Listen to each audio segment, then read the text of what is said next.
Hjertelig velkommen til Island og velkommen til Thorsmarks Valley. Vi står nå rett ved siden av isbreen og vulkanen som satte hele Europa og verden ut av spill da vulkanen hadde utbrudd her i 2010. Og nå står vi rett foran en helt sinnssyk Mercedes-Benz Sprinter med 49 toms hjul, og vi skal nå ut og kjøre den her offroad på islandske veier.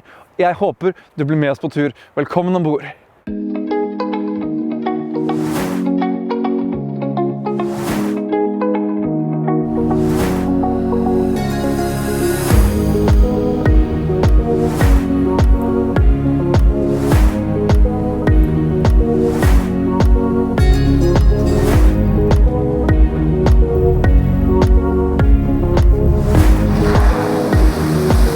Hjertelig velkommen ombord i Mosi. Denne bilen har fått navnet etter islandsk mose på grunn av fargen og det vakre grønnfargen som er her på Island.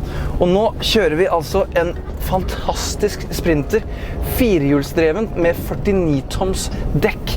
Dette her er jo helt enormt å få lov til å kjøre rundt i. Så jeg beklager på forhånd, bildene kommer til å humpe og sprette litt, men det er helt ok, for dette her er ikke noe vi gjør til dagen.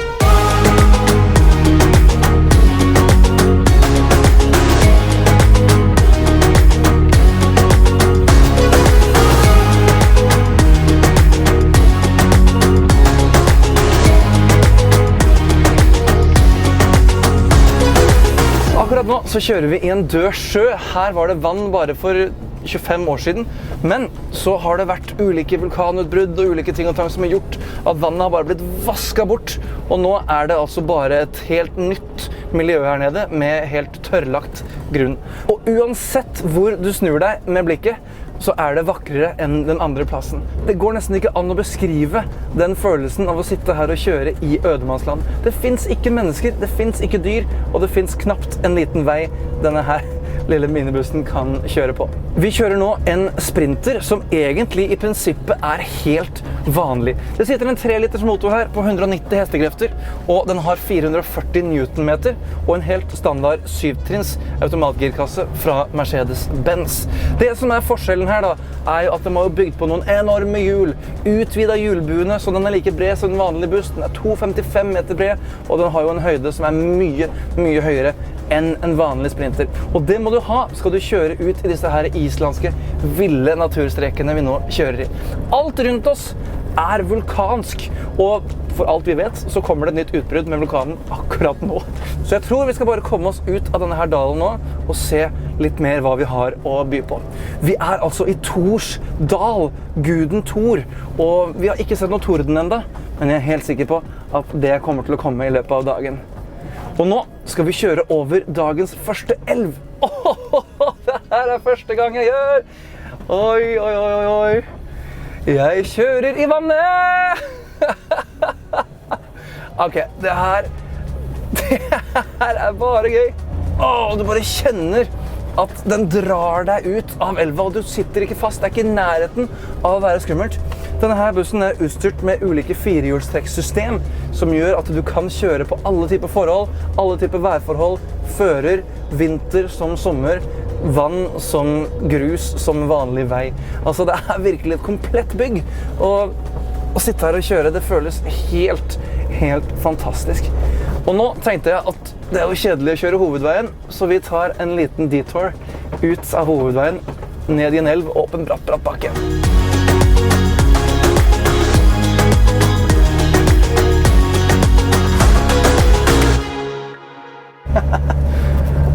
Nå skal vi kjøre altså rett opp en bakke her.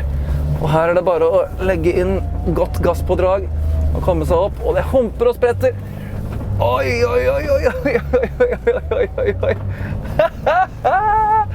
Det her er fantastisk gøy. Nei, altså, det er gøy. Det som også er interessant her, du har jo så utrolig mye groper og humper og spretter, og det ligger store steiner i veikanten. Du må virkelig være våken når du kjører. Nå er vi oppe på en liten topp her, og det er altså en sånn utsikt, så du forstår nesten ikke hva du er med på når du ser utsikten i bakgrunnen her.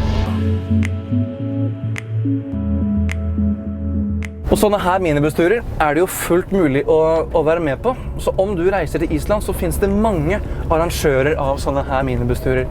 Da det gjerne utgangspunkt i Reykjavik, og så det da en hel dag ute i fjellet, terrenget, isbreer, så du virkelig kan oppleve disse her utfluktene. Men vi så heldige i dag at vi får lov til å kjøre helt selv i den nyeste, sannsynligvis sprinteren på øya.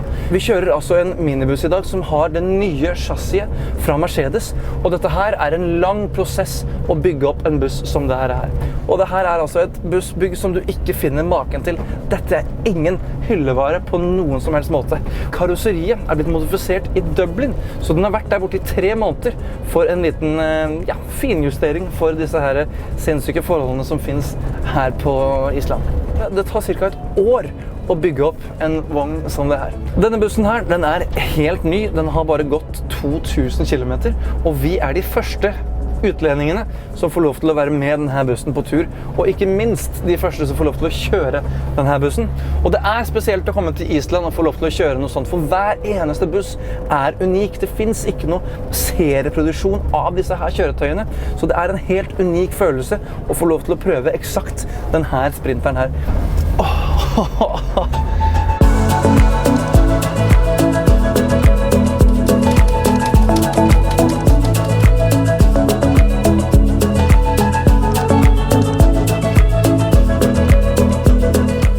Her fremme så har jeg et panel som styrer lufttrykket i dekkene, og dekkene her som nevnt på 49 tommer, så det ikke noe smådekk vi har plassert på denne sprinteren her. Her fremme så kan jeg justere trykket i alle dekk, og akkurat nå så kjører vi med et lufttrykk på 8 PSI. Og dette her kan du justere opp og ned. Når vi kjører på landeveien så ligger vi på rundt 23, 24, 25 PSI, og nå så vi kjører på tøft terreng, hardt terreng og mye grus, så ligger vi på 8.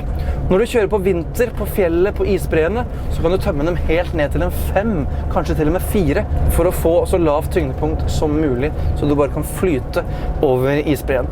Og det som interessant, altså når du kjører nå med så lavt dekktrykk, så det fantastisk behagelig å kjøre på disse her humpete og kronglete veiene. Nå skal vi prøve å senke lufttrykket så mye som vi tør å gjøre før det kan gjøre noe skade. Nå skal vi senke lufttrykket helt ned til 5, kanskje 4 PSI, så nå skal vi altså bare trykke her på den deflate-knappen, og da kommer det en lyd, du hører lufttrykket går ut, og nå skal vi se hvor langt ned på luftet vi kan komme.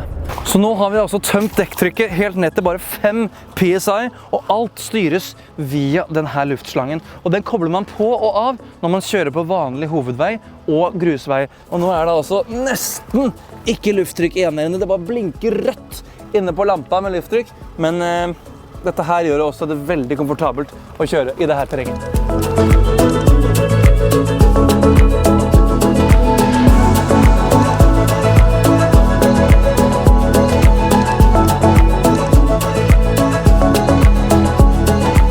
Når du sitter her bak rattet og kjører, så ser det egentlig ut som en helt vanlig sprinter. Du har det vanlige rattet, det vanlige dashet, du har navigasjon, og du har på en måte alt det som en helt vanlig sprinter Forskjellen at du har det apparatet her for å styre luftinntak, og her har du også en skjerm hvor du ser hvor mye trykk du har i dekket. Men når jeg ser inne i displayet på dashbordet, så står det at steering malfunctioning, og det gjør det fordi at styrenheten på denne bussen det eneste som uoriginalt i forhold til hva som Daimler ville produsert selv. Siden vi har disse her enorme hjulene, så har de hentet styrefunksjonen fra en Ford pickup og satt det inn i motorrommet her fremme. Snuten litt lengre enn en vanlig sprinter, så du har faktisk plass til å sette inn en styrekomponent der fremme som styrer det på en helt annen måte. I tillegg så har du en dieseltank på 240 liter ombord her, noe som veldig praktisk å ha om du skal for eksempel 3 til 4 dager ut på isbreen, og du ikke har mulighet til å gå på bensinstasjonen og fylle diesel. Og nå skal vi igjen kjøre over et enormt elveløp her. Wow, altså, dette her jo en drøm som går i oppfyllelse.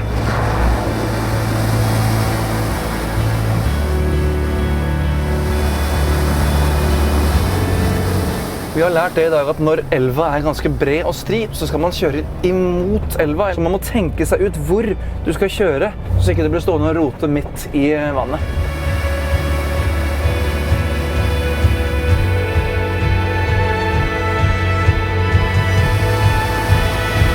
Altså, man har jo sett utallige filmer, altså Game of Thrones og alle mulige TV-serier. Og vet du hva? De har spilt inn akkurat her, hvor vi kjører nå.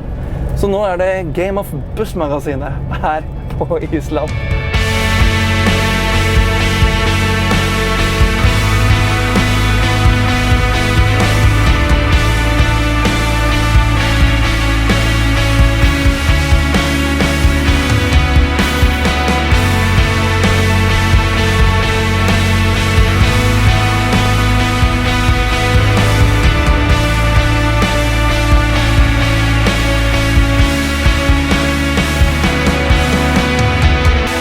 Har vi fått fullt trykk I dekken igjen. Nå er vi tilbake på 24 PSI, og vi kjører nå mot Skogafoss, som er vår endestasjon for dagens busstest. Og nå som vi kommer ut på asfalten, så merker vi jo det at det er jo ikke her denne bussen hører hjemme. Det vingler litt mer på rattet, og du har enorme hjul på begge sider du må passe på, men dette her er jo bygd som en offroader, så dette her har jo egentlig ikke noe med den kjøringen her å gjøre. Og likevel så skal den jo gå helt fra Reykjavik og ut I terrenget, så den har jo også et behov for å kjøre på disse her veiene. Jeg synes personlig den er litt for vinglete på sånne her type vei, men det er vel selvfølgelig også en vanesak. Men en fugl hvisket meg I øret at det finnes en litt artigere vei å kjøre enn asfalten, så bli med. I'm driving on a beach!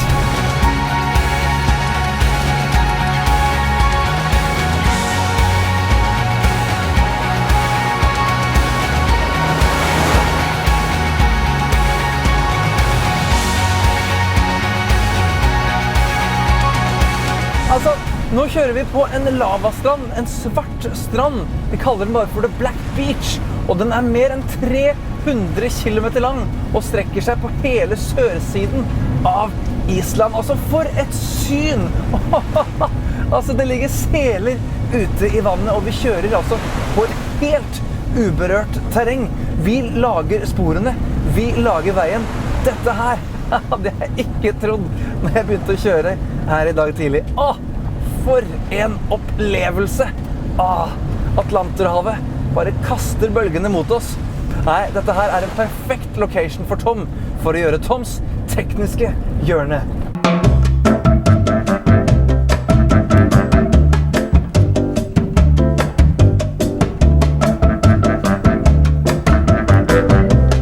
Velkommen til Skåafjæret, The Black Beach. Og sånn bak meg kan du se vi har en skikkelig sprinter, en forvokst sprinter.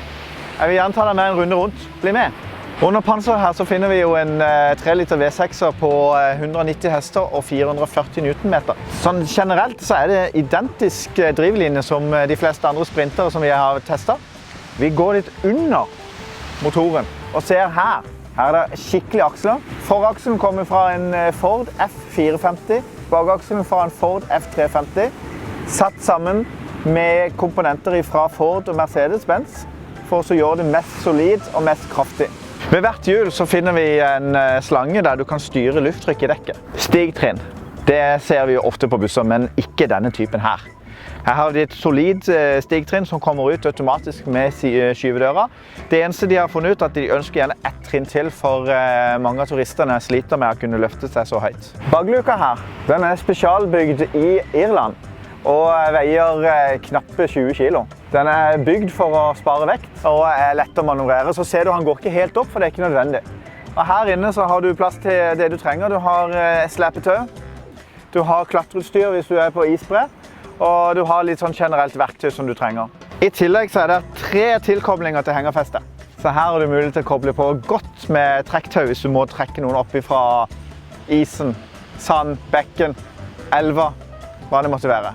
Det er jo et rikt dyreliv I havet, I motsetning til på land.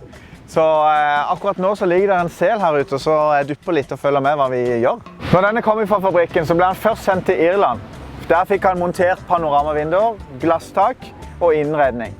Og så ble han da bygd om her på Island med feite hjulbuer, kraftig chassis, luftkjøring fra en lastebil og 49 toms hjul. Dette var mitt tekniske hjørne. Nå er vi klare for å kjøre de siste kilometerne bort til Sagafoss. En enorm foss med masse vannmengder nå som snøen smelter.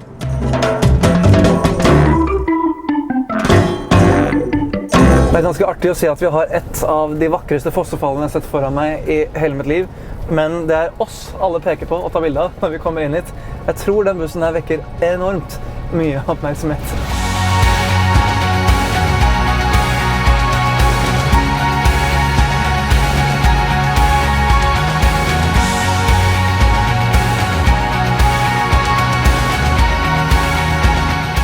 Hjertelig velkommen hit til Skogafoss, kanskje en av de mest spektakulære fossefallene her på Island. Vi har kost oss i dag i trange daler, store strender og ved store fosser, og nå har vi kommet til veis ende. Om du liker det du ser, håper jeg du klikker på knappen der nede. Den heter abonner, og da får du med deg alt som skjer på Bussmagasinet sine sider i fremtiden. Vi ses i en annen buss på en annen plass. Ha en god dag.